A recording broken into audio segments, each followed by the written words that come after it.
Nos últimos dias, nós temos acompanhado uma posição cada vez mais enfática do Brasil em relação à China.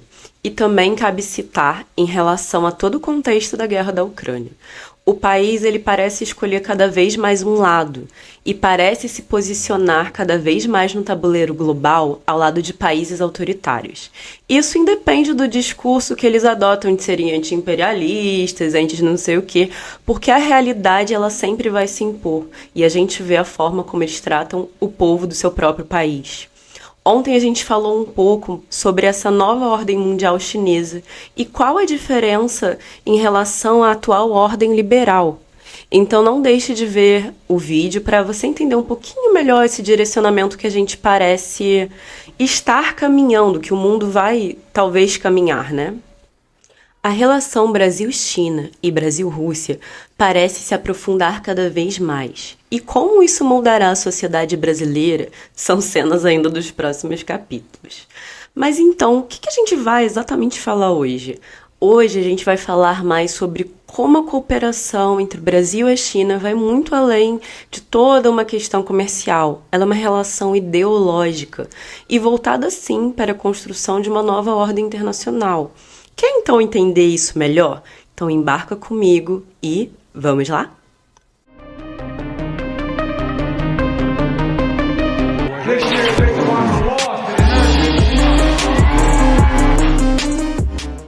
Olá, eu sou Bárbara Martinelli. Seja muito bem-vindo ao canal Voz Armada, seu canal que descomplica o hospício que é o mundo da geopolítica e, claro, do militarismo.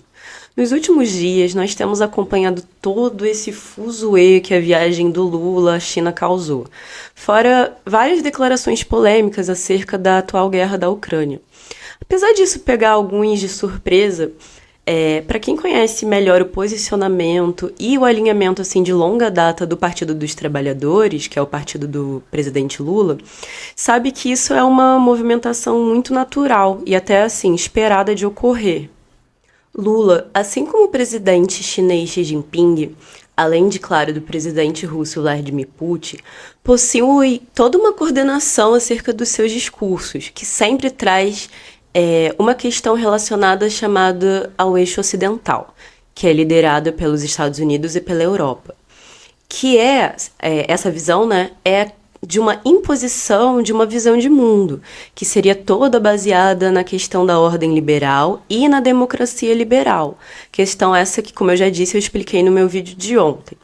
Além desses países no passado terem utilizado os outros como colônia, isso também está muito presente no discurso desses líderes, que é como tanto os Estados Unidos quanto a Europa utilizaram os países chamados de em desenvolvimento ou do terceiro mundo para serem colônias.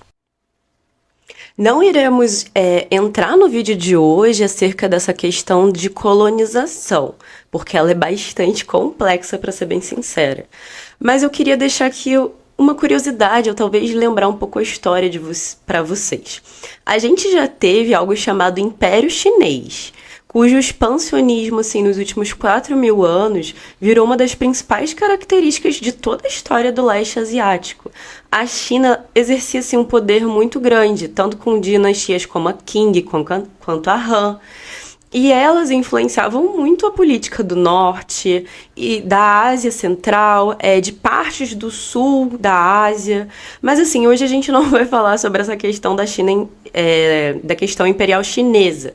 E sim, a gente vai falar do presente, mas eu achei que era válido fazer essa pequena lembrança do passado imperial chinês.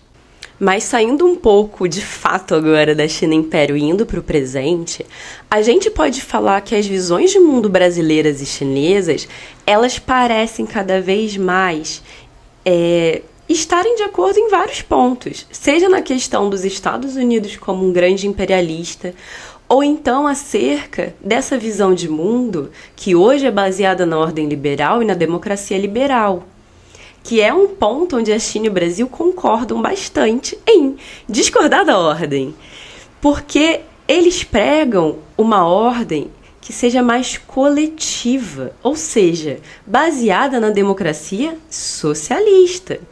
Então, o coletivo ele passa a estar acima do indivíduo. Todas essas concordâncias parecem aproximar bastante os países. E essas questões, elas, como vocês estão vendo, elas vão muito além de questão econômica, que alguns às vezes parecem colocar, que seria uma relação meramente estratégica.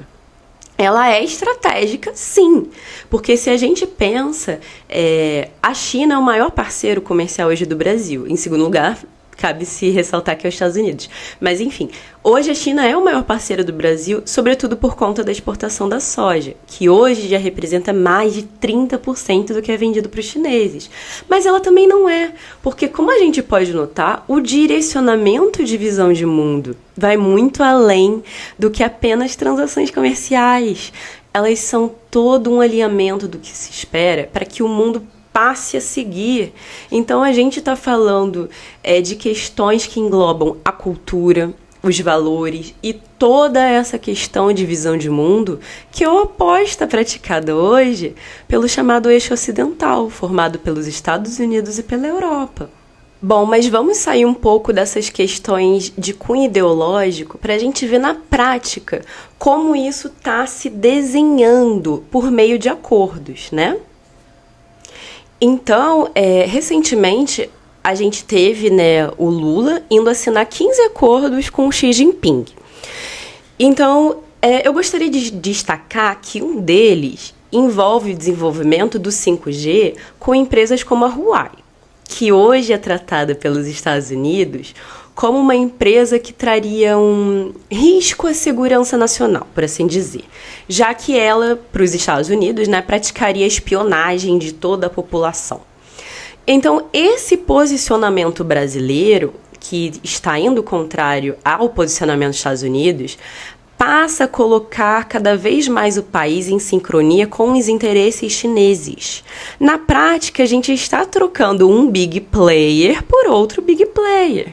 Apenas estamos tratando o big player chinês como um bonzinho e o outro como um malvadão. Isso também fica bastante claro no acordo assinado para tentar reduzir a dependência em relação ao dólar. Apesar desse discurso do Lula sobre a criação de uma moeda comum do BRICS, na prática o que a gente tem não é isso. A gente está tendo nada mais, nada menos do que a substituição da moeda norte-americana pela moeda chinesa. Ou seja, aqui temos outro ponto em que o Brasil está meramente trocando um país pelo outro. Então nós podemos até nos perguntar o seguinte: como assim nós estamos deixando de virar uma colônia? Não estamos apenas mudando de dominador? Eu vou deixar essa resposta para os senhores. Bom, mas saindo um pouco dessas questões de tecnologia, de economia, e indo agora um pouco para as questões militares. O Lula também fez um posicionamento bastante interessante ao afirmar que ele considera Taiwan parte inseparável do território chinês. E a gente pode ver no documento que está escrito o seguinte: a parte brasileira reiterou que adere firmemente ao princípio de uma só China e que o governo da República Popular da China é o único governo legal que representa toda a China, enquanto Taiwan é uma parte inseparável do território chinês. Ao reafirmar o princípio da integridade territorial dos estados, apoiou o desenvolvimento pacífico das relações entre os dois lados do Estreito de Taiwan. A parte chinesa manifestou grande apreço a esse respeito. Bom, nós podemos ver que esse posicionamento do Lula, ele também é completamente oposto dos Estados Unidos, que prega hoje que Taiwan é uma nação independente e que protegeria o território de Taiwan em caso de invasão chinesa. Então isso também faz com que o Brasil se alinhe a interesses militares chineses. Então esse é um ponto bastante interessante da gente destacar. Mas, enfim, esse encontro entre o Lula e o Xi Jinping, ele ocorreu pouquíssimos dias depois do recente exercício na militar chinês que foi realizado ao redor da ilha de Taiwan. E eu mesma fiz um vídeo também sobre isso, então o card vai estar aqui em algum lugar, se vocês quiserem assistir, para entender melhor como é que foi esses exercícios, a simulação de cercamento da ilha, como a China fala que faria, se seria assim na prática, quando a gente não sabe. Mas recomendo que vocês assistam o vídeo também. Bom, mas vamos sair então um pouco dessa questão agora de Taiwan. E vamos para outra questão que também ocorreu esses dias, que foi o fato do Lula ter colocado o Brasil à disposição para negociar a paz na guerra da Ucrânia. Isso é bastante curioso, já que um mediador, em tese, ele não pode assumir um lado.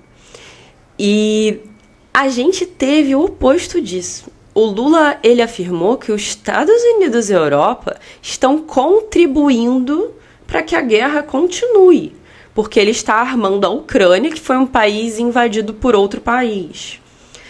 Então, eu me pergunto aqui, se o Brasil ele já tomou um lado no conflito, como ele espera ser um mediador de paz? Bom, hoje a gente fez um giro, nesses acontecimentos recentes do Brasil, para demonstrar como as relações entre Brasil e China estão ultrapassando muito as questões práticas comerciais. E a gente passa a ter o Brasil se unindo com visões de mundo e valores diferentes do que ele já adotou no passado. Por óbvio, a gente pode afirmar que isso provavelmente é algo que se espera implementar na sociedade brasileira. Então, o Brasil se alinhando a esse eixo chamado de oriental, ele passa a adotar uma visão de mundo diferente da adotada no passado de democracia liberal. E a gente passa a andar lado a lado da China, da Rússia. E se isso é bom ou ruim, eu vou deixar para que vocês respondam. Eu sou Bárbara Martinelli. E esse é o Voz Armada. Se você gostou desse conteúdo, já sabe, curte, compartilha e se inscreve no meu canal. Chegando em 1000 inscritos, eu fornecerei uma aula totalmente gratuita de propaganda de guerra. Muito obrigada por assistir o vídeo e tchau!